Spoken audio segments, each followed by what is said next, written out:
संविधान कितना भी अच्छा क्यों ना हो, वो अंततः बुरा साबित होगा अगर उसे इस्तेमाल में लाने वाले लोग बुरे होंगे।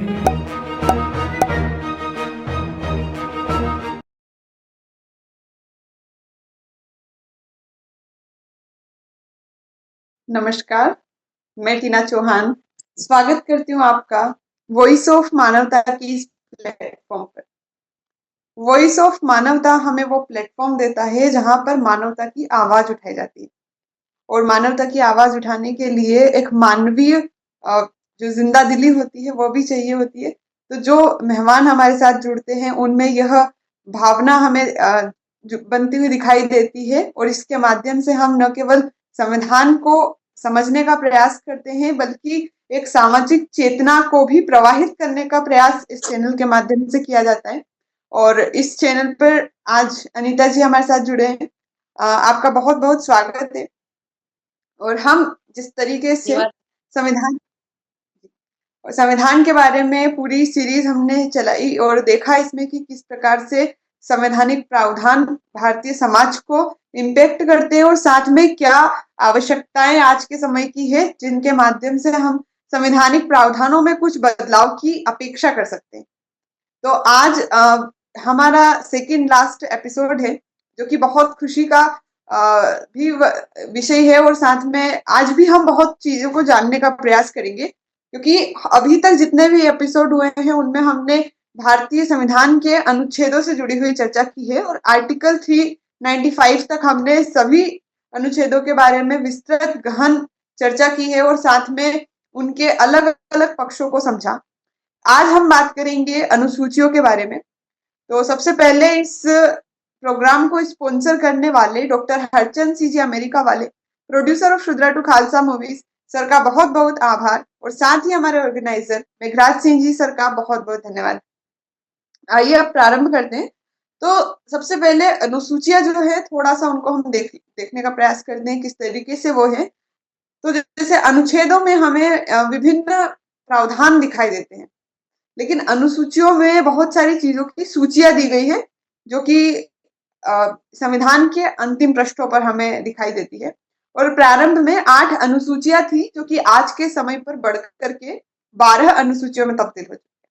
तो एक एक करके हम आज के विषय के मतलब आज जिस मुद्दे पर हम चर्चा करने वाले हैं वो यही होने वाला है कि हम प्रत्येक अनुसूची में क्या है और उससे जुड़े हुए कुछ पक्षों को जानने का प्रयास करेंगे ताकि एक सतही और साथ में किसी मुद्दे पर हमारी एक गहन समझ भी विकसित हो पाए। तो सबसे पहले हम बात करेंगे पहली अनुसूची के बारे में। तो जैसा कि पहली अनुसूची में क्या है कि उसमें विभिन्न स्टेट्स और जो हमारी केंद्र शासित प्रदेश है उनकी सूचियां दी गई है। तो हम फिर भी इसको ऐसा बोल सकते हैं कि ये केवल सूची नहीं है, ये भारत के पॉलिटिकल जियोग्राफी का एक दस्तावेज है। तो ये इसकी बहुत महत्वपूर्ण है क्योंकि एक तरीके से ये बताता है कि भारत क्या है।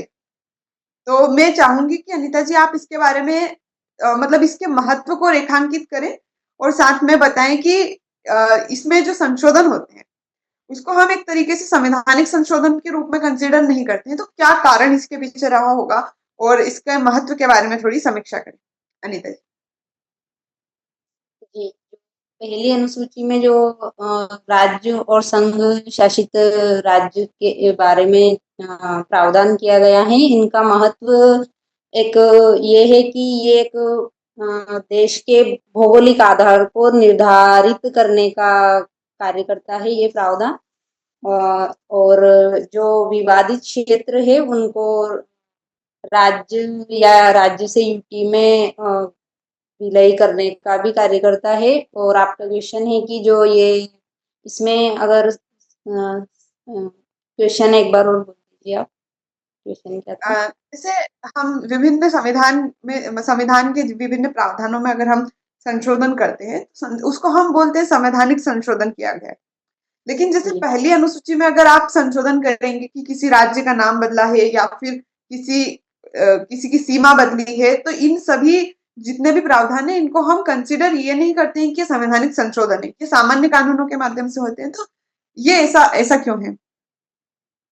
तो ऐसा इसलिए है क्योंकि इस अनुसूची में अगर कोई बदलाव किया जाता है तो ये इस बदलाव से संवैधानिक ढांचा प्रभावित, संवैधानिक सिद्धांत की जो भावनाएं वो प्रभावित नहीं होती हैं। केवल इसमें जो राज्य और यूटी है उनका नामबद्ध भौगोलिक आधार है वो सिर्फ उसमें परिवर्तन होता है, इसलिए इसको संशोधन नहीं माना जाता है। और संशोधन जो है वो हमारे, अगर इसमें संशोधन करेंगे तो ये फिर जो हमारे मूल मुद्दे हैं उनसे हम भटक जाएंगे। इसके कारण इस संशोधन को संवैधानिक संशोधन नहीं मानते हुए ये एक जो सरकारी अधिसूचना होती है उसके द्वारा इसमें बदलाव किया जाता है, जैसे कि जम्मू कश्मीर को 2019 के सरकारी अधिसूचना के माध्यम से एक केंद्र शासित प्रदेश बनाया। और वैसे भी जैसे हम इसका महत्व ये भी देख सकते हैं कि जो संसद है उनको कानून बनाने की शक्ति है, लेकिन उसकी एक सीमा है क्योंकि वो टेरिटरी ऑफ इंडिया तक ही कानून बना सकती है। और अब वो जो टेरिटरी ऑफ इंडिया है वो क्या है वो डिफाइन करने का कार्य हमारी फर्स्ट अनुसूची करती है। और साथ में ये जो इस अनुसूची के बारे में या फिर हम कहें भारत के बारे में अम्बेडकर जी ने कहा भी है कि India is a nation in the making. क्योंकि कभी भी हम ये नहीं बोल सकते कि भारत मतलब बन चुका, क्योंकि इसमें निरंतर परिवर्तन भी होंगे और अगर कोई अलग सा क्षेत्र है वो भी इसके अंदर ऐड हो सकता है। जैसे हमने 1975 में सिक्किम को भारत में शामिल किया था, तो ये हमेशा ही एक मेकिंग में रहने वाली प्रोसेस है। तो एक तरीके से पूरी तरीके से मतलब इसको डिफाइन नहीं किया जाएगा। ठीक है, तो ये जो चर्चा है ये पहली अनुसूची के बारे में रही। अब हम थोड़ा दूसरी अनुसूची के बारे में भी देखने का प्रयास करते हैं। दूसरी अनुसूची हमें बताती है कि मतलब जो भी हमारे शीर्ष संवैधानिक पद हैं, जो सर्वोच्च कार्यालय हमारे देश के प्रशासनिक व्यवस्था के हैं, उनके बारे में जैसे वेतन भत्ते हो गए, उनके अधिकार क्या क्या हैं, उनके शर्तें क्या हैं, इस प्रकार के प्रावधान दिए गए हैं। जैसे राष्ट्रपति के बारे में है और जजेस जो हमारे हैं हाई कोर्ट सुप्रीम कोर्ट के, तो ये जो बड़े बड़े पद हैं इनके बारे में इनके क्या अधिकार हैं, क्या इनकी सेवा की शर्तें हैं, क्या वेतन भत्ता इनको मिलेगा, मतलब इस प्रकार की चीजें उसमें दी गई है ताकि मतलब आसानी से ना तो मतलब परिवर्तन हो सके और एक जगह पर हमें हर चीज को देखने को मिल जाए। तो क्या आपको लगता है कि ये इन पदों की स्वतंत्रता को और पारदर्शिता को सुनिश्चित करने के लिए ये कदम जो उठाया गया है ये आवश्यक एवं पर्याप्त है? जी ये जो जी कुछ बोलना चाहते नहीं, ये जो प्रावधान है अनुसूची 2 के अंतर्गत जो वेतन भत्तों का एक शीर्ष पदों के लिए वेतन भत्तों का जो प्रावधान है ये आवश्यक है लेकिन पर्याप्त नहीं है, क्योंकि पर्याप्तता के लिए कुछ चीजों की और आवश्यकता होती है, जैसे कि एक पारदर्शी वित्तीय व्यवस्था होनी चाहिए और न्यायपालिका की स्वतंत्रता होनी चाहिए और नियुक्तियों में पारदर्शिता और नियुक्ति के प्रावधान होने चाहिए और जो नियुक्ति और निष्कासन के लिए पारदर्शी प्रावधान होने चाहिए और भ्रष्टाचार विरोधी संस्थाएं होनी चाहिए जो कि इन मुद्दों का समय समय पर जांच करे। तो ये जो प्रावधान है वेतन भत्तों के लिए ये आर्थिक स्वतंत्रता सुनिश्चित करते हैं और इसके लिए ये आर्थिक स्वतंत्रता सुनिश्चित करने के लिए आवश्यक है लेकिन पर्याप्त नहीं है, और पर्याप्तता के लिए ये चीजें जो अभी बताई है ये आवश्यक है। यानी हम समझ सकते हैं कि ये जो दिया गया है ये ठीक है, अच्छी बात है, जरूरी भी था कि मतलब इस प्रकार की जो व्यवस्था हो ताकि शायद आम नागरिक भी पढ़ पाए कि हमारे राष्ट्रपति या फिर जो भी जिस पद के बारे में हमें जानना है उनके कर्तव्य क्या है। लेकिन ये मतलब पर्याप्त तो नहीं है। अगर पर्याप्त होता तो शायद आज तस्वीर कुछ और होती और भारत की जो छवि है वो और ज्यादा सकारात्मक दिशा में बढ़ पाती। और अब हम एक और महत्वपूर्ण अनुसूची अनुसूची 3 है, वो रिलेटेड है शपथ या प्रतिज्ञान से, जहां पर हमने बहुत बार देखा भी है कि किस प्रकार से जब भी कोई ऑफिस होल्ड करता है या फिर मतलब जब उनको उस पद को ग्रहण किया जाता है तब उससे पहले ये जो संवैधानिक पद है शपथ लेते हैं।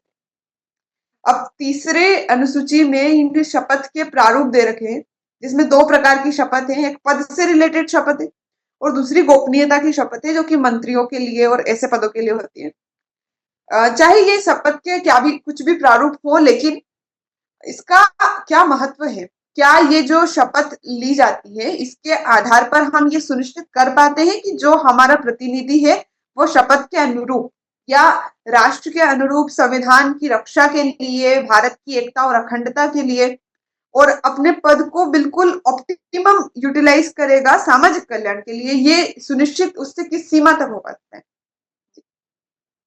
ये जो अनुसूची तीसरी अनुसूची जो कि शपथ का प्रावधान है इसमें संवैधानिक पदों पर आसीन व्यक्तियों के लिए, तो ये जो प्रावधान है ये एक जो भी सत्तासीन या फिर जो भी संवैधानिक पद या फिर जो भी उच्च पद हैं, इनको एक नैतिक दायित्व प्रदान करती है शपथ, जो कि इनके कार्यों में पारदर्शिता और इनको नैतिक दायित्व का बोध कराती है समय-समय पर। अगर ये थोड़ा मतलब हटके भी जाएँ तो इनको वो शपथ इसलिए दिलाई जाती है ताकि ये संवैधानिक सिद्धांतों और मूल्यों से बंधे रहे और उसी के अनुसार कार्य करे और ये नैतिक दायित्व उनको समय-समय पर शपथ का ध्यान आ जाता है और ये हमारी जो संस्कृति है वो नैतिक संस्कार का मतलब ऊँचा ओहदा देती है, तो ये शपथ आवश्यक है, इसका महत्व है। यानी हम एक तरीके से जिस प्रकार आप बता रहे हैं, ये एक नैतिक दायित्व के रूप में व्यक्ति को मतलब बारंबार याद आती रहती है जब भी वो कोई कार्य करता है, तो हो सकता है कि उसके दिमाग में ये चीजें आ जाए कि अगर मैं कर रहा हूँ तो शायद ये मेरी शपथ के खिलाफ तो नहीं जा रहा है।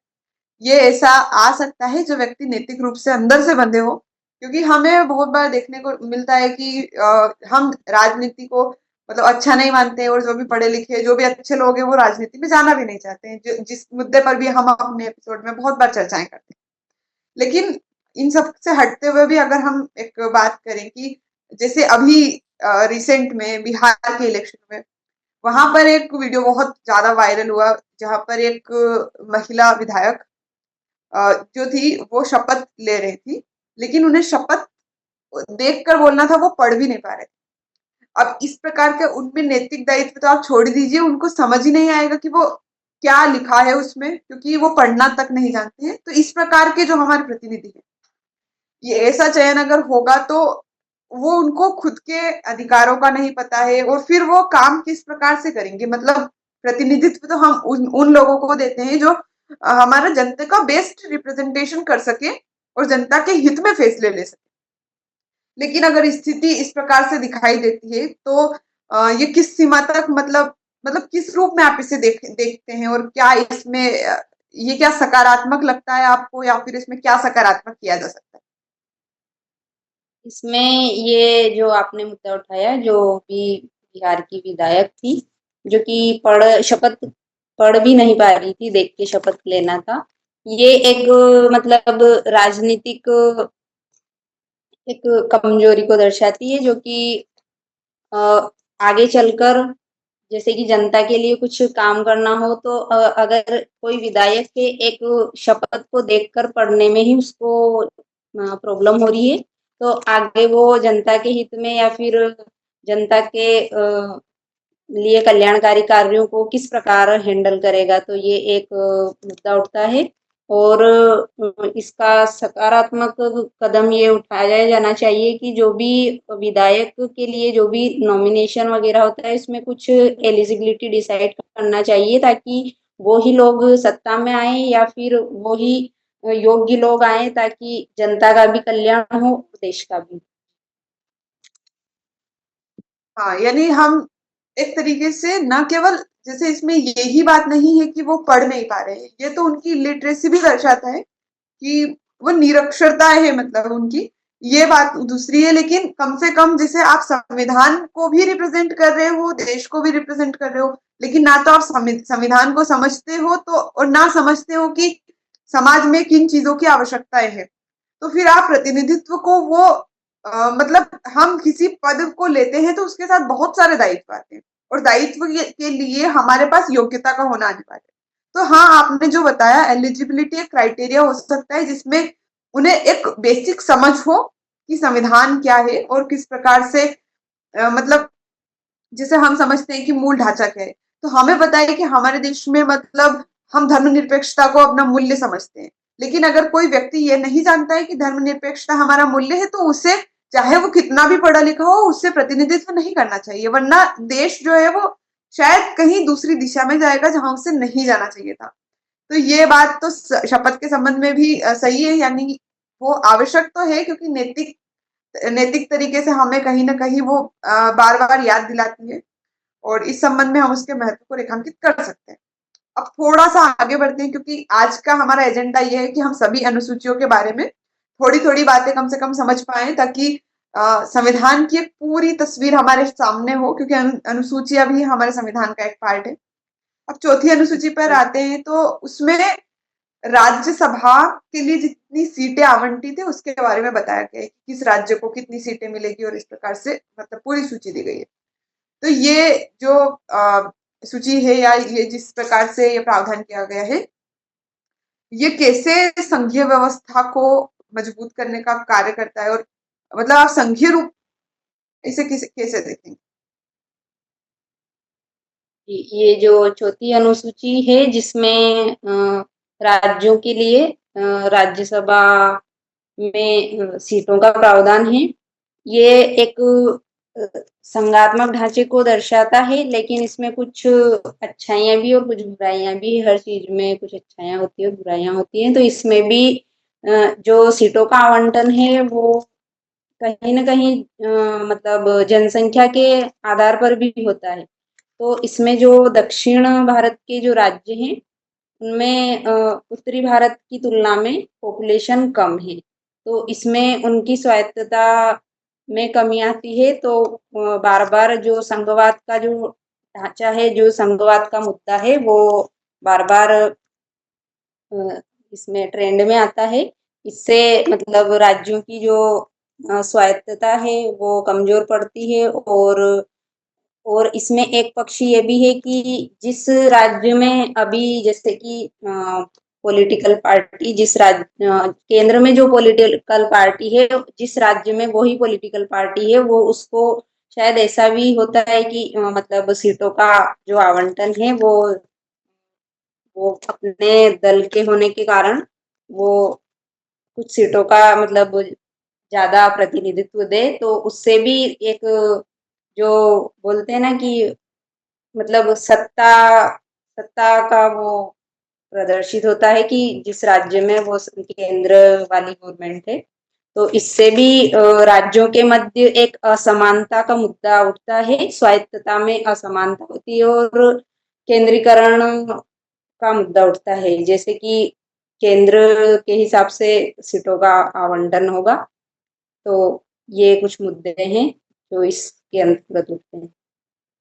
जैसे हमने चौथी अनुसूची की बात करी, आपने मुद्दे उठाए, हम ये जानना चाह रहे हैं क्या जो आपने मुद्दे उठाए हैं उसका कुछ समाधान चौथी अनुसूची के माध्यम से हुआ है? क्योंकि चौथी अनुसूची हमें यही बताती है कि राज्यों की कितनी सीटें आवंटित की गई है, तो ये एक तरीके से जो बड़े राज्य है उनको तो प्रतिनिधित्व देता ही है, लेकिन छोटे राज्यों के लिए भी कहीं ना कहीं एक आधार देता है कि हाँ, इनको भी इतनी सीटें तो मिलेगी ही मिलेगी।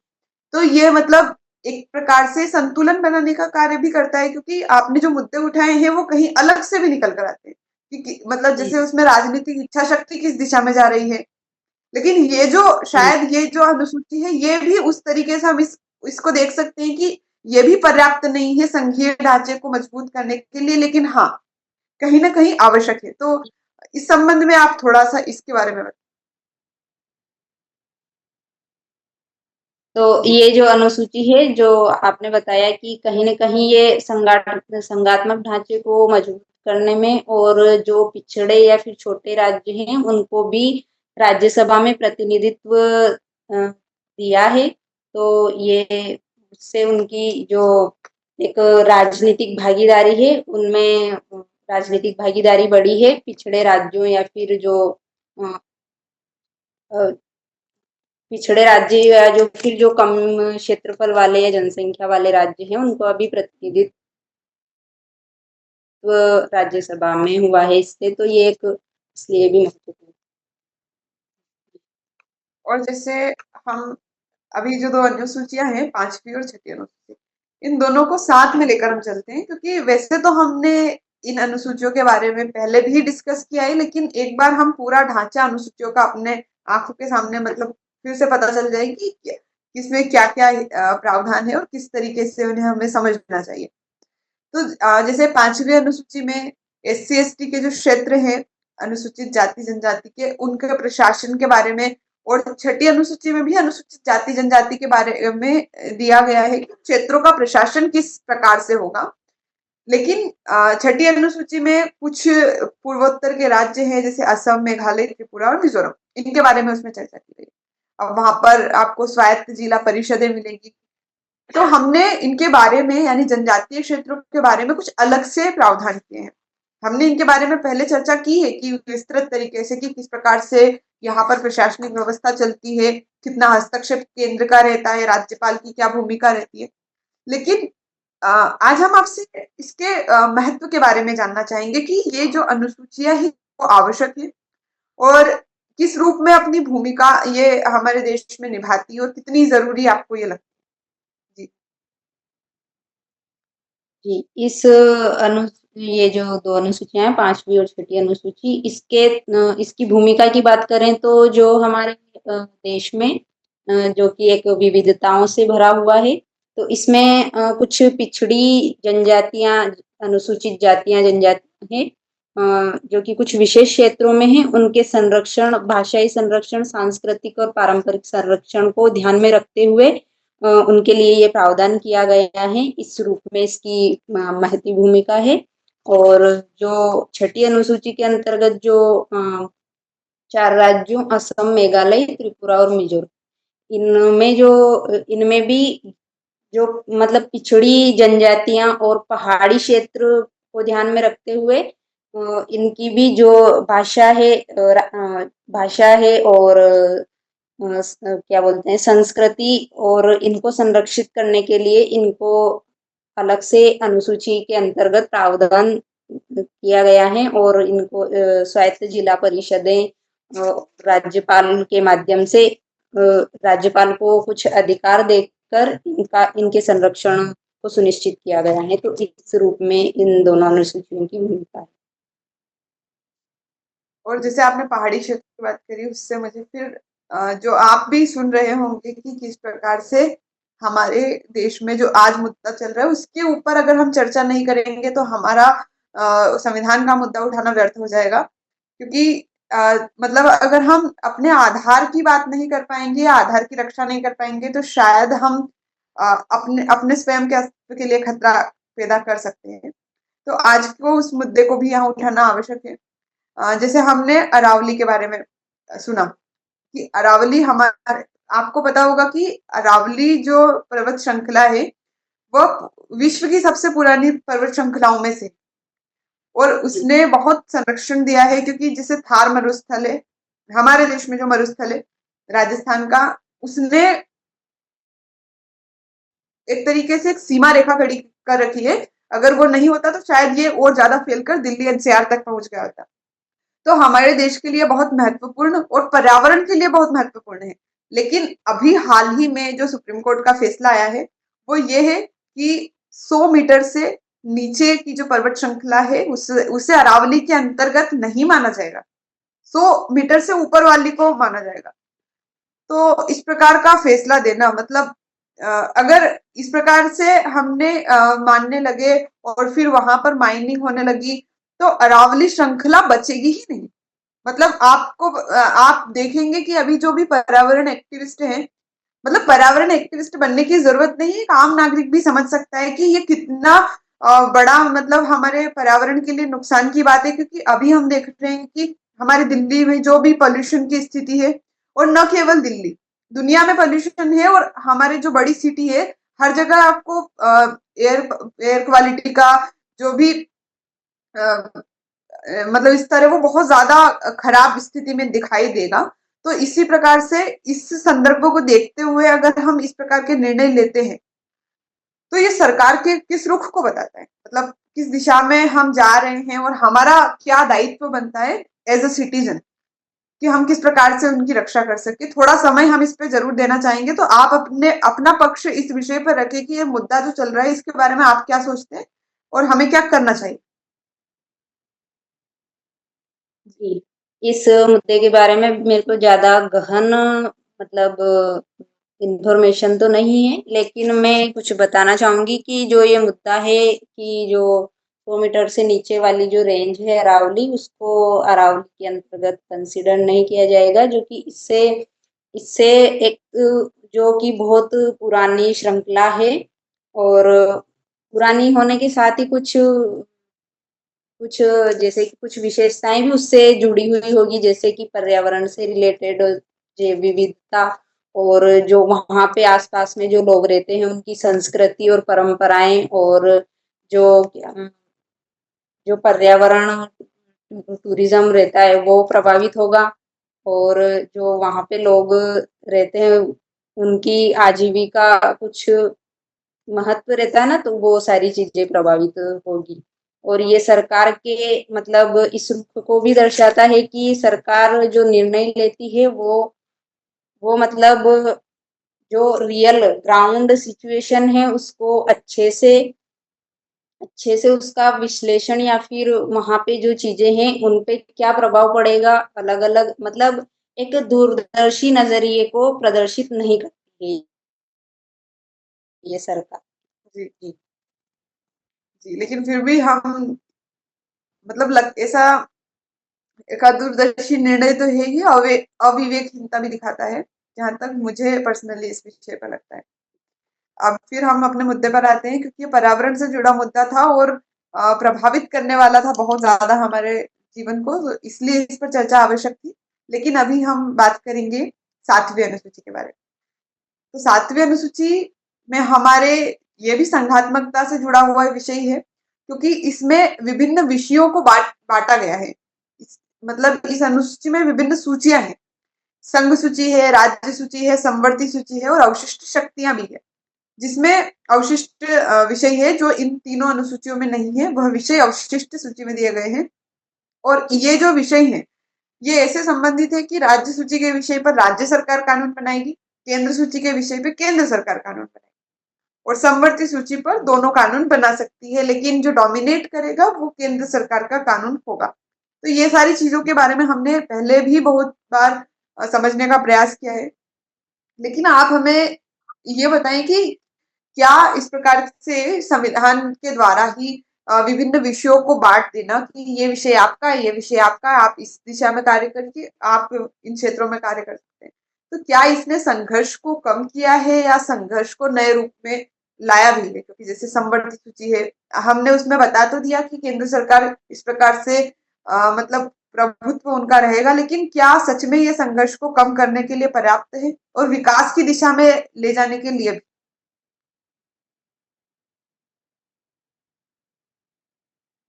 जी, जो 7वीं अनुसूची है उसके अंतर्गत जो राज्यों और केंद्र और जो राज्य और केंद्र को मिलाकर जो विषय डिसाइड किए गए हैं उनको लेकर मेरे विचार में आपका ये जो क्वेश्चन है कि संघर्ष को बढ़ाया है या फिर कम किया है, तो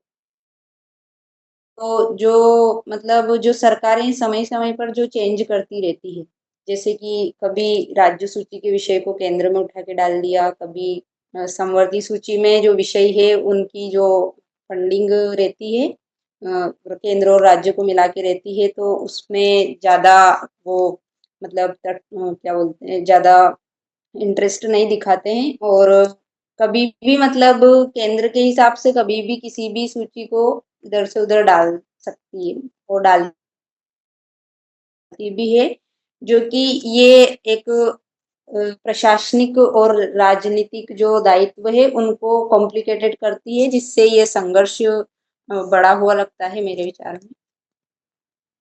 तो इसमें स्पष्टता की जरूरत है विषयों में।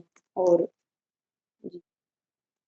लेकिन आपने जिस प्रकार से अपनी बात रखी कि ये जो हम विषयों में परिवर्तन करते हैं कि विषय को किस क्षेत्र में रखा जाना चाहिए, ये मतलब विडंबना लाता है। लेकिन क्या ये जो अनुसूची है स्थिर है? मतलब इसमें परिवर्तन आवश्यक है या फिर क्योंकि समय के साथ तो नए विषय भी बनेंगे और विषयों को किसको सौंपा जाना चाहिए, शायद इसकी प्रासंगिकता भी बदल जाएगी। क्योंकि अगर हम खुद ही ऐसे इसको छोटे एग्जाम्पल के साथ समझ सकते हैं कि अगर कोई नई आपदा आती है, तो उसको बड़ा व्यक्ति झेलेगा और जब वो उस आपदा से हम बहुत ज्यादा परिचित हो सकते हैं, तो छोटे भी उसको संभाल सकते हैं। तो इस प्रकार से केंद्र और राज्यों का संबंध भी कहीं न कहीं दिखाई देता है कि जब भी कोई मतलब ज़्यादा महत्वपूर्ण मुद्दा हो या जिसमें उलझने की संभावना ज़्यादा हो, तो वो अक्सर केंद्र सरकार उनको देखती है और राज्य सरकारों को राज्यों से रिलेटेड मुद्दे देखने होते हैं।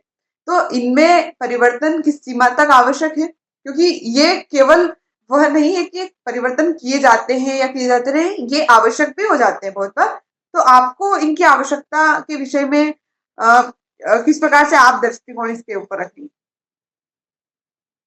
जी, मेरे विचार में जो परिवर्तन की जो सीमा है वो वहाँ तक होनी चाहिए जिस जहाँ तक कि किसी राज्य की स्वायत्तता या फिर किसी राज्य के विकास को बाधा नहीं पहुँचे और किसी भी क्षेत्र में उसकी मतलब कम उसके राज्य को विकसित करने में किसी भी क्षेत्र में कमजोरी महसूस नहीं हो अधिकारों के अधिकार को लेकर।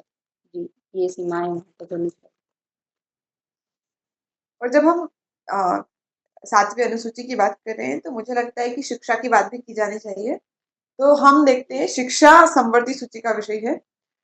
तो जी, शिक्षा से जुड़े फैसले दोनों ही मतलब दोनों सरकारें कानून बना सकती है। लेकिन क्या अगर दोनों सरकारें कानून बनाएगी तो फिर कॉन्फ्लिक्ट नहीं होगा? क्योंकि हम देखते भी हैं अभी कोई जिसे हमने त्रिभाषा फ़ॉर्मूले के बारे में पहले जानने की कोशिश की। तो उसमें ये होता है कि कुछ राज्यों में त्रिभाषा फ़ॉर्मूला लागू हुआ और कुछ में नहीं हो पाया। तो बहुत सारे राज्य मानते भी नहीं है। तो इस प्रकार की जो संरचना होती है, तो ये इसमें एक तो एकरूपता की कमी भी हो जाती है। क्योंकि एकरूपता कब होगी? जब आप एक को पावर दोगे तो एकरूपता रहेगी। लेकिन एकरूपता लाने के लिए आपको दूसरों की स्वतंत्रताएँ सीमित करनी होगी और अगर हमने दूसरों को स्वतंत्रता देने का प्रयास किया तो एकरूपता नहीं बचेगी। तो हमें किस चीज़ पर ज़्यादा फ़ोकस करना चाहिए और शिक्षा को किस तरीके से दिशा देने की आवश्यकता है क्योंकि हमारे देश में शिक्षा का स्तर बहुत ज़्यादा अच्छा नहीं है जितना होना चाहिए था। क्योंकि हमारे यहाँ पर शिक्षक बेरोज़गारी भी बहुत ऊपर है, प्रचंड बेरोज़गारी भी बहुत ऊपर है। तो इन सबको कम करने के लिए शिक्षा को हमें एक पावर बनाने की आवश्यकता है। अभी हम उसको एक तरीके से बर्डन के रूप में लेते हैं और केवल साक्षरता दर बढ़ाने का प्रयास करते हैं जिसमें केवल पढ़ना आना चाहिए और गणित के कुछ सवाल करने आने चाहिए। इतना मिनिमम जो होता है वो उसमें भी हम अपने आप को बहुत बड़ा महसूस करने लगते हैं अगर हमने कुछ कुछ प्रतिशत वृद्धि हासिल की हो तो। लेकिन वो पर्याप्त नहीं, वो तो बेयर मिनिमम है। तो हमें अपनी शिक्षा स्तर को अच्छा अगर करना है तो किस रूप में इसमें बदलाव किया जाना चाहिए और क्या समवर्ती सूची में डाला जाना और जिस प्रकार से आज ये कार्य हो रहे हैं, ये पर्याप्त है या फिर हमें जो भी आप सकारात्मक सुझाव जो बदलाव के लिए देना चाहें, आपने ग्राउंड लेवल पर जो सिचुएशन देखी होगी शिक्षा की, उसके संबंध में भी आप बताएँ, ताकि हम कुछ बहुत ज़्यादा महत्वपूर्ण विषयों के बारे में इसमें बहुत गहराई के साथ समझ पाएँ। जी, अनिता। जी, जो आपका क्वेश्चन था कि मतलब जो त्रिभाषा फ़ॉर्मूला वग़ैरह जो कि कोई राज्य मानता है, वो कोई नहीं मानता है। क्या इसको इसी मतलब जो समवर्ती सूची है शिक्षा के विषय को इसको इसी में रखना चाहिए या फिर क्या? तो जो शिक्षा है बहुत ही महत्वपूर्ण मुद्दा है, जो कि एक बहुत पावरफुल मुद्दा है शिक्षा जो कि इसको है ना एक साझा सहयोग से ही आगे बढ़ाया जा सकता है। केवल केंद्र या केवल राज्य इसमें मतलब उतना अच्छा तो कर सकते हैं लेकिन एक साझा अगर सहयोग होगा तो कुछ अच्छा ही होगा। तो इसको समवर्ती सूची में रखना तो मेरे हिसाब से सही है। बट जो चीजें, जो बदलाव या फिर जो नीतियां होती है वो कुछ राज्यों के अनुसार होती है, या फिर उसमें मेजोरिटी के बेस पे निर्णय नहीं लिया जाता है, तो उसमें कॉन्फ्लिक्ट उत्पन्न होता है। जैसे त्रिभाषा फॉर्मूले को ले लीजिए, जिससे दक्षिण भारत के जो राज्य हैं उनमें असंतुष्टता है, जो ये राज्यों की मेजोरिटी पर डिसाइड करना चाहिए, क्योंकि ये केंद्र और राज्य दोनों का विषय है, तो इस पर सभी राज्यों की सहमति होना चाहिए, या फिर जो आधे से अधिक राज्य हैं उनकी सहमति होना चाहिए। और जो शिक्षा नीति जो बनती है, वो सिर्फ शिक्षा नीति, बार बार शिक्षा नीति बनाने से शिक्षा में सुधार नहीं होगा, उसमें कुछ इसे प्रभावी डेवलपमेंट या फिर जो प्रभावी नियम है, सिर्फ नियम ही नहीं, उनको केवल कागजों पर ही नहीं, जैसे कि अभी तक 3 शिक्षा नीति लागू की जा चुकी है, 1960, 68 और 86, और अभी 2020 में। लेकिन जो ग्राउंड लेवल पे जो सिचुएशन कुछ मैंने देखी है, तो वहां पे उस लेवल का सुधार नहीं हुआ है, केवल नीतियां कागजों में रह जाती है, और ग्राउंड लेवल पर सिचुएशन कुछ और है। तो राज्यों और केंद्र की जो कि दोनों का एक साझा मुद्दा है, ये इसको दोनों को मतलब एक प्रभावी तरीके से लेकर चलना चाहिए। और एक अन्य मेहमान हमारे भगवान दास जी भी हमारे साथ जुड़े हैं। सर, आपका भी बहुत बहुत स्वागत है। और जैसे कि आप शिक्षा की बात बता रहे थे, ये जरूरी है कि आज के समय पर हम शिक्षा खुद के तकनीकी क्षेत्र और कल्चर, क्योंकि हम ना तो आज कल्चर को जान पा रहे हैं, और वो एक पश्चिमी सभ्यता के पीछे शायद हम गलत रूप में पीछे पड़े हुए हैं, और ना हम उसको अपना पा रहे हैं। क्योंकि कल्चर का विकास ऐसे होता है कि आप इतिहास से उठते उठते उस चीज में जीना सीखते हो, लेकिन आप अचानक से उसमें बदलाव करते हो, जो ना तो आपके अनुकूल होता है अगर आप किसी अन्य सभ्यता के गुणों को अपनाना चाहते हो, और ना ही प्रासंगिक होता है उस समय। तो आज हमें हमारे जो संस्कृति है, हमारी जो परंपराएं हैं, उनको भी जानना आवश्यक है शिक्षा के माध्यम से, और साथ में तकनीकी शिक्षा का ज्ञान भी आवश्यक है। तभी हम एक कंपोजिट अपना डेवलपमेंट कर पाएंगे, क्योंकि एक व्यक्तित्व भी एक चीज होती है। हम केवल यांत्रिक रूप से आगे बढ़े, ये इसके पक्ष में भी हम नहीं है, क्योंकि भारत हमेशा से ही बुद्ध के मार्ग पे चला है, मध्यम मार्ग पे चला है। तो आज भी हम उसी उसी मार्ग को अगर अपनाएं तो शायद हमारे लिए बहुत ज्यादा अच्छा होगा, और हम किसी एक्सट्रीम खाई में नहीं गिरेंगे। क्योंकि अगर हम बहुत ज्यादा तकनीकी विकास कर लेंगे तो पर्यावरण की क्षति करेंगे, और बस केवल यांत्रिकता में जीवन व्यतीत होगा। और अगर हमने इन चीजों को छोड़ा और केवल हमने धार्मिक रूप से और कल्चर के रूप में ही चीजों को देखने लगे, तो हम बहुत पीछे रह जाएंगे। तो एक संतुलित मार्ग की आवश्यकता है, जिसमें शिक्षा महत्वपूर्ण भूमिका निभाती है। और भगवान दास जी, मैं आपसे आशा करूंगी कि आप अपने माइक और कैमरे को ऑन कर ले, ताकि चर्चा में हम शामिल हो सके। तो जैसे कि सर बात चल रही है हमारी अनुसूची 7 की, तो हम आपसे भी उस मुद्दे पर जानने की कोशिश करेंगे कि किस प्रकार से हमारी अनुसूची 7, जिसमें संघ सूची, राज्य सूची, संवर्ती सूची और विभिन्न अवशिष्ट शक्तियों के लिए एक सूची दी गई है। तो सर, अनुसूची इस प्रकार से बांट तो दी गई, लेकिन जो अवशिष्ट शक्तियां हैं, अवशिष्ट शक्तियां केंद्र को दी गई, लेकिन क्या आपको लगता है कि केंद्र को दिया जाना केंद्र के प्रभुत्व को बहुत ज्यादा बढ़ा देता है, और अवशिष्ट शक्तियां राज्य को भी दी जा सकती थी, या फिर इनके संबंध में भी कुछ ऐसा निर्णय लिया जा सकता था जिसमें दोनों ही कार्य कर सके? तो क्या केंद्र को अवशिष्ट शक्तियां देना, मतलब आप उसको किस रूप में देखते हैं? क्या वह सही है या उसमें कुछ बदलाव की आवश्यकता है? जी भगवान दास। जी मैडम, जय भीम। सबसे पहले तो मैं आपको, वॉइस ऑफ मानवता के दर्शकों को और जुड़े हुए सभी साथियों को, और हमारे भाई मेघराज जी को कोट कोट बधाई देते हैं कि इस तरीके के संविधान पे जो चर्चाएं करवाते रहते हैं, इससे समाज की आवाज को ताकत मिलती है, और संविधान पर चर्चा होने की वजह से लोगों को संविधान की जानकारी भी होती है। ये आपका चैनल बहुत अच्छा कार्य कर रहा है, उसके लिए मेरे पास शब्द नहीं है, मैं किन शब्दों में आपकी बधाई दूं, लेकिन फिर भी जितना है मैं कोट कोट बधाई देता हूं। दूसरी बात, अभी हमारी मैडम बोल रही थी और आपने भी कहा शिक्षा पे चर्चा। शिक्षा एक देश की रीढ़ की हड्डी है। बगैर शिक्षा के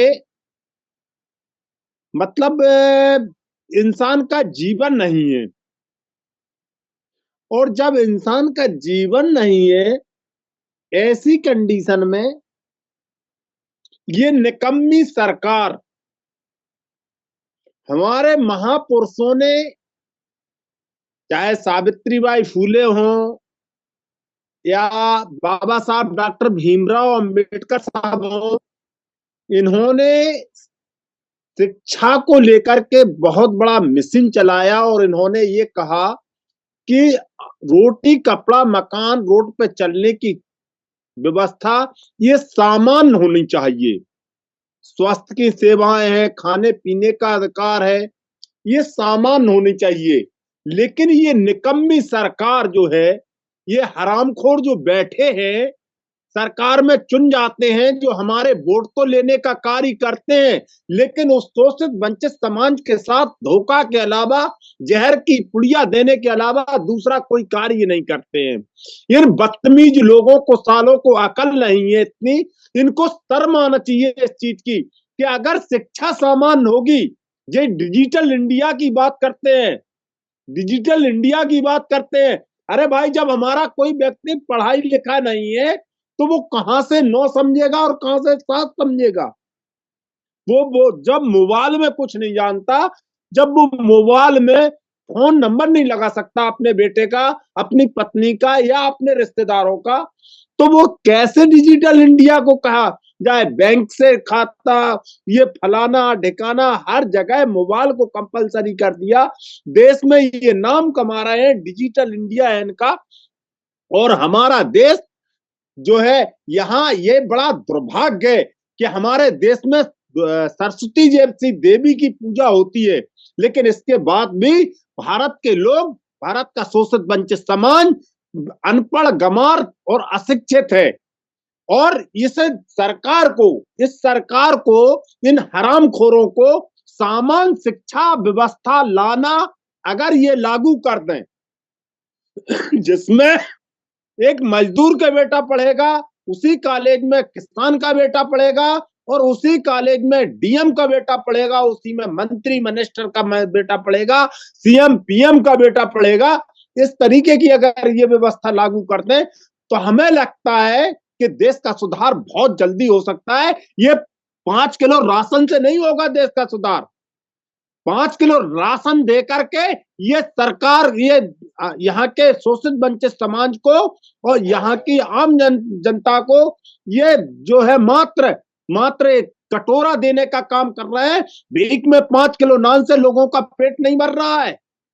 लेकिन अगर शिक्षा मिल जाए और शिक्षित हो जाए हमारा समाज, तो हमें लगता है कि बहुत कुछ आगे भी बढ़ सकता है देश, और बहुत कुछ हो सकता है। जय भीम, नमो बुद्धाय।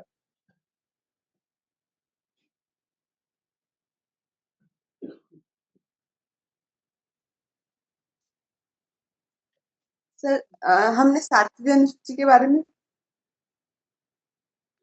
7वीं अनुसूची पूछने की कोशिश कर रही थी कि जो अवशिष्ट शक्तियां हैं वो किस प्रकार से, मतलब जैसे केंद्र सरकार को उनकी पावर दी गई है, तो राज्य सरकारों के पास में अवशिष्ट शक्तियों से संबंधित कोई भी शक्ति नहीं होती है। तो हम आपसे वो भी जानने का प्रयास करना चाह रहे थे कि किस प्रकार से जो अवशिष्ट शक्तियां हैं वो केंद्र के प्रभुत्व को बढ़ाती है, और जो बाकी आपने जो बात कही वह, चाहे आप मतलब हम उसको समझ सकते हैं कि बहुत ज्यादा गुस्से में आदमी किस प्रकार से अपने अंदर की बात किस प्रकार से रखते हैं, लेकिन जो आपने मुद्दा उठाया कि जो स्कूल्स वाली बात आपने कही कि एक ही विद्यालय, एक ही कॉलेज में जो बड़े व्यक्ति हैं और जो मजदूर का बेटा है अगर उसी में पढ़ेगा, तो सच बात है कि शिक्षा का जो स्तर है वो भी बढ़ेगा। क्योंकि यहाँ होता ये है कि जिसके पास पैसा है, जिसके पास पावर है, वो अपने शिक्षा की व्यवस्था अलग तरीके से करते हैं, विदेशों में पढ़ते हैं, अच्छे स्कूलों में अच्छी व्यवस्था करके बहुत ज्यादा खर्च करके पढ़ते हैं।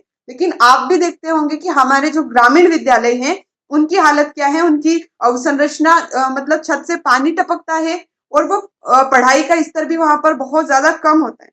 तो ये तो रियलिटी है। और जो अनाज देने की बात कही है, सच में एक विडंबना है देश की कि जिस चीज की जरूरत है उस पर बात ही नहीं होती और वोट दिए जाते हैं मतलब जिसे रेवड़ी कल्चर हम कह सकते हैं।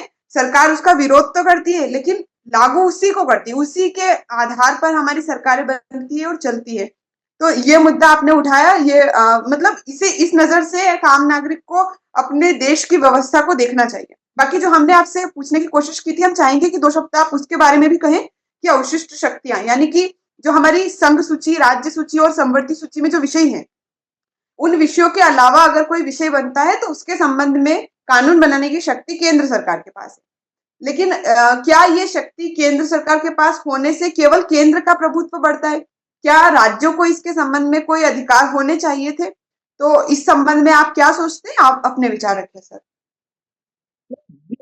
जी मैडम, इस संबंध में सबसे बड़ी विडंबना तो ये है, इस देश का ये तो बहुत बड़ा दुर्भाग्य कहेंगे हम, कि ये जो आज गुंडों की सरकार है, ये तानाशाह लोग जो बैठे हैं, ये तानाशाह लोग अपने के अलावा कोई दूसरा व्यक्ति नहीं इनके आगे लगता है।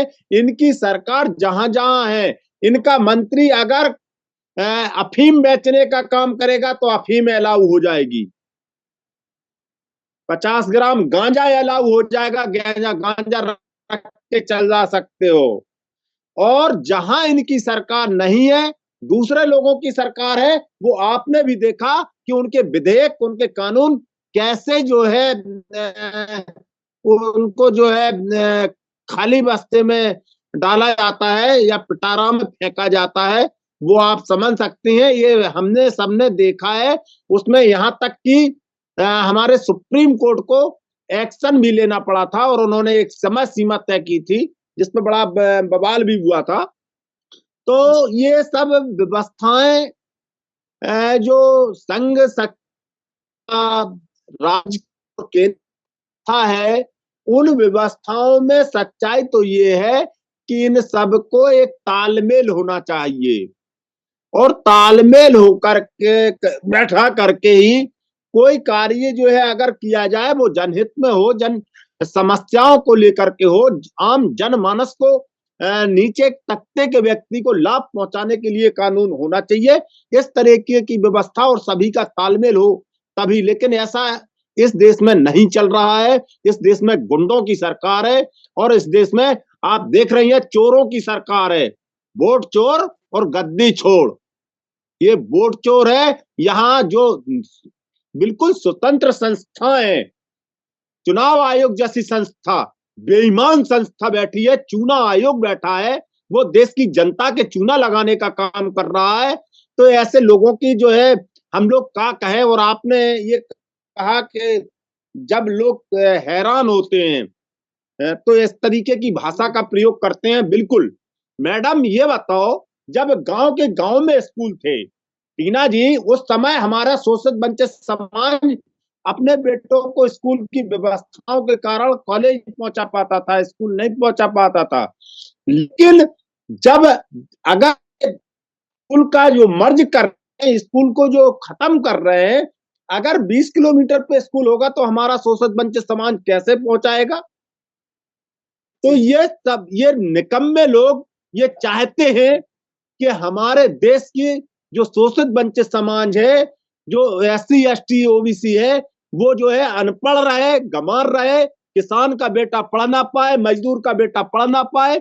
अगर देखिए मैडम, यहाँ इस देश में छोटे से लेके बड़ी व्यवस्थाएं, जितने भी सरकारी व्यवस्थाएं हैं या प्राइवेट व्यवस्थाएं हैं, वो व्यवस्थाएं ये देख के काम करती हैं कि कहीं अधिकारी का तो लड़का इसमें हस्तक्षेप नहीं आएगा, इसमें किसी बड़े नेता का तो हस्तक्षेप नहीं आएगा।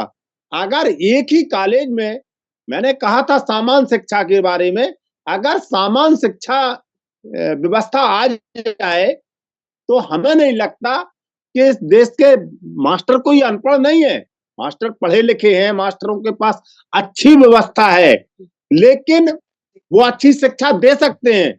लेकिन मास्टरों को पता चल रहा है एक कॉलेज में 2 मास्टर हैं और 2 में एक की ड्यूटी लगी मीटिंग में, एक प्रधानाचार्य चले गए मीटिंग में, 5 क्लास में 1 मास्टर रह गो। ये विडंबना है। दूसरी चीज, अब इस समय एसआईआर हो रही है, तो उसमें 4 मास्टरों को एसआईआर में लगा दिया, 1 मास्टर को मीटिंग में। तो कॉलेज में ताला तो लगना ही लगना है, लड़के क्या करेंगे? और अगर उसमें डीएम का बेटा पढ़ेगा, उसमें अगर सीएम पीएम का बेटा पढ़ेगा, हमें लगता है अगर विधायक जी से लेके मंत्री और सारे संतरियों का बेटा पढ़ेगा, तो हमें नहीं लगता कि उसमें ताला लगेगा या उन मास्टरों की ड्यूटी कहीं अन्य व्यवस्थाओं में लगेगी। तो इन हरामखोरों को, बदतमीजों को यह व्यवस्था लागू करना चाहिए, इनको सोचना चाहिए इस चीज को कि हम जब तक यहाँ शिक्षा का बजट कम तो कर सकते हैं, लेकिन शिक्षा का बजट बढ़ा नहीं सकते। एससी एसटी ओबीसी का वजीफा खत्म कर दिया। अरे तुम गल्ला क्यों खाना बनवा रहे हो, क्यों दे रहे हो तुम खाना? किसने कहा तुमसे? तुम ये चाहते हो कि मजदूर का बेटा ना पढ़ पाए, और निजीकरण शिक्षा का जो है उसको तत्काल बंद कर देना चाहिए अगर ये जरा भी इनके अंदर शर्म नाम की चीज है तो। जो व्यवस्थाएं हैं, एक मैडम एक चीज बताओ, मैं आपके चैनल के माध्यम से पूछना चाहता हूं, इस देश की जनता से पूछना चाहता हूं, पीएम पीएम सीएम से पूछना चाहता हूं कि जिसमें एक स्कूल की फीस होती है 1 लाख रुपया प्रति माह, एक स्कूल की फीस होती है 50,000 रुपए प्रति माह, एक स्कूल की फीस होती है 5,000 रुपए प्रति माह, और एक स्कूल फ्री में पढ़ने वाला है, तो उस 1 लाख वाले स्कूल से या 5,000 वाले स्कूल के बेटे से कैसे वो सरकारी स्कूल का फ्री में पढ़ने वाला जो वो क्या नाम वो क्या नाम, वो दोपहर में खाना मिलता, क्या मिलता, उसका नाम क्या है, वो कैसे उस व्यवस्था को लागू करेगा और कैसे कंपटीशन वो करेगा? लेकिन इसके बाद भी आपने देखा होगा हमारे देश के कई नौजवान, कई ऐसे बेटे हैं, कई बेटियां हैं जो मजदूर की हैं, रिक्शा चलाने वालों की है, वो किसानों की हैं। वो जो है जैसे बाबा साहब ने करिश्मा था कि काले पीछे बैठ के, और उन्होंने अपने आप, क्योंकि उनका एक माइंड था, उनकी वो शक्ति थी, उस शक्ति के माध्यम से वो आज देश के, भारत के नहीं, पूरे विश्व के शायद मुझे लगता है कि विश्व में उनकी पूजा की जाती है, और एक देश में नहीं, सैकड़ों देशों में जो है उनकी जो है स्टेचुएं लगी हैं और लोग याद करते हैं उनको। तो मैडम इस तरीके की व्यवस्था वो मजदूर का बेटा भी कर सकता है, शिक्षा में सुधार होने की इसी प्रकार से स्वस्थ होता है। मैडम मजदूर का बेटा बीमार हो जाए, छोटी से छोटी बीमारी में वो जो है अपने जीवन को समाप्त कर लेता है, क्योंकि उसके पास पैसा नहीं है ट्रीटमेंट के लिए। वहीं ये मंत्री संतरियों के बेटे हैं, ये मंत्री संतरी खुद हैं, इनको जुकाम हो जाए तो 1 लाख वाला डॉक्टर आता है। जी मैडम, जय भीम। सर, जो भी आपने शिक्षा से जुड़ा मुद्दा उठाया है उसको हम बहुत बहुत संतुलित आपने मतलब विचार रखे, और जो कि बिल्कुल सही है। जमीनी हकीकत हमें यही दिखाती है कि जैसे आपने बताया कि कुछ भी अगर एक्स्ट्रा कार्य आता है तो वह शिक्षकों को सौंप दिया जाता है, यानी कि उन्हें प्राथमिकता नहीं दी जाती है उस कार्य में कि आपको पढ़ाना है, आपकी नियुक्ति पढ़ाने के लिए। तो आप अगर 10 काम दूसरे करोगे तो बच्चों की शिक्षा पे प्रभाव पड़ेगा, क्योंकि उनका जो बच्चे हैं, उनका विद्यार्थियों का हर दिन बहुत कीमती होता है, क्योंकि ये जो दिन है इन्हीं में उनको दिशा मिलती है, और अगर दिशा देने वाले में कोई नहीं होगा तो शायद आने वाले भविष्य के जो बच्चे हैं, जो युवा, उनका भटकाव होना स्वाभाविक है। और अगर एक और बात जो आपने ये भी कही कि ये कंपटीशन वाली जो बात है कि किसी की फीस बहुत ज्यादा है और किसी में केवल मिड डे मील के आधार पर बच्चे जाते हैं, विद्यार्थी पढ़ते हैं। तो इस प्रकार से असंतुलन होता है और कंपटीशन की फील्ड एक होती है, तो किस प्रकार से वो कॉम्पीट कर पाएंगे, तो इस विषय पर हमें सोचना चाहिए। एक नागरिक की हैसियत से अगर हम इसे समझ पा रहे हैं तो बहुत अच्छा है। हमारा उद्देश्य यही है कि इन चीजों को हमारी जनता भी समझे, हमारे भाई बंधु समझे और हम प्रयास कर पाए कि कैसे इसे सकारात्मक दिशा में मोड़ा जा सके। तो आज का जो हमारा पूरा एजेंडा था उसमें हमें अनुसूचियों के बारे में चर्चा करनी थी और साथ में अनुसूचियों से जुड़े विभिन्न मुद्दों को देखना था। तो जो हमने बहुत अच्छी से प्रिसाइज वे में आज हम बहुत सारी चीजों को समझ पाए। तो हमने हमारी 7 अनुसूचियों के बारे में आज जाना और अभी हमारा समय हो चला है, तो हम आज के एपिसोड को यहीं पर खत्म करेंगे। लेकिन अगले एपिसोड में हम हमारी जो बची हुई अनुसूचियां हैं उनके बारे में भी चर्चा करेंगे और अगला एपिसोड हमारा अंतिम एपिसोड होने वाला है। 55 एपिसोड इसके कंप्लीट हो जाएंगे और हम इसमें अगले एपिसोड में पूरे संविधान के निचोड़ के बारे में भी कुछ चर्चा करेंगे। आप अपने विचार भी उस एपिसोड में रख सकते हैं। तो मैं आपको अंतिम एपिसोड में आने के लिए भी आमंत्रित करूंगी ताकि हम एक तरीके से पूरी चीजों को एक साथ समझ पाए और अपने इन सब से हमने क्या निष्कर्ष निकाला, क्या विश्लेषण निकाला और आगे हमें किस प्रकार से किस दिशा में कार्य करना है, उन चीजों को हम समझ पाए। तो आज के एपिसोड में जुड़ने के लिए अनीता जी आपका, भगवान दास जी आपका बहुत बहुत धन्यवाद और आशा करेंगे कि इस एपिसोड के माध्यम से दर्शकों को संविधान के बारे में, समाज के बारे में और समाज की समस्याओं के बारे में बहुत कुछ जानने को मिला होगा और साथ में एक सकारात्मक नजरिया भी मिला होगा कि चीजें किस प्रकार से सही हो सकती है। तो इस प्रोग्राम को स्पॉन्सर करने वाले डॉक्टर हरचंद सिंह जी, अमेरिका वाले producer of Shudra to Khalsa movies, sir का बहुत बहुत आभार और साथ में हमारे ऑर्गेनाइजर मेघराज सिंह जी का भी बहुत बहुत धन्यवाद। वॉइस ऑफ मानवता आपका फिर से धन्यवाद करता है और आशा करता है कि आगे बढ़ेंगे, स्वस्थ रहेंगे, मस्त रहेंगे। धन्यवाद। Meghraj Singh has brought the solution to the problems of the whole world in the form of a book. Book number 1. What is the solutions to the serious disputes within families in the world? This book contains solutions to the problems of families all over the world and solutions to the problems of countries all over the world. Book number 2. How will human around the world lives freely from mental slavery? This book contains solutions to the problems in the minds of atheists, theists, and people all over the world. Book number 3. We will eradicate racism from the entire world. In this book, racism is spread all over the world.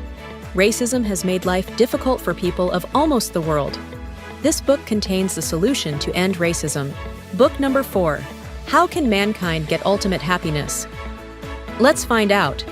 In this book, people from all over the world can make their lives happy, and by solving the problems, ways have been explained in this book. Book number 5. How poor Meghraj Singh became the king of Satyog. This book contains 30 parts of the story related to the life of Meghraj Singh, in which every word is full of truth. The people who read this book will never be disappointed in life and will never fail. After reading this book, all people will live life with self-respect and will be successful happily. Although there are many writers in the world, some write novels, some write poetry, some write common books, some write very big films. But Meghraj Singh has taken up the task of writing books, keeping in mind the problems of humans all over the world. Have done.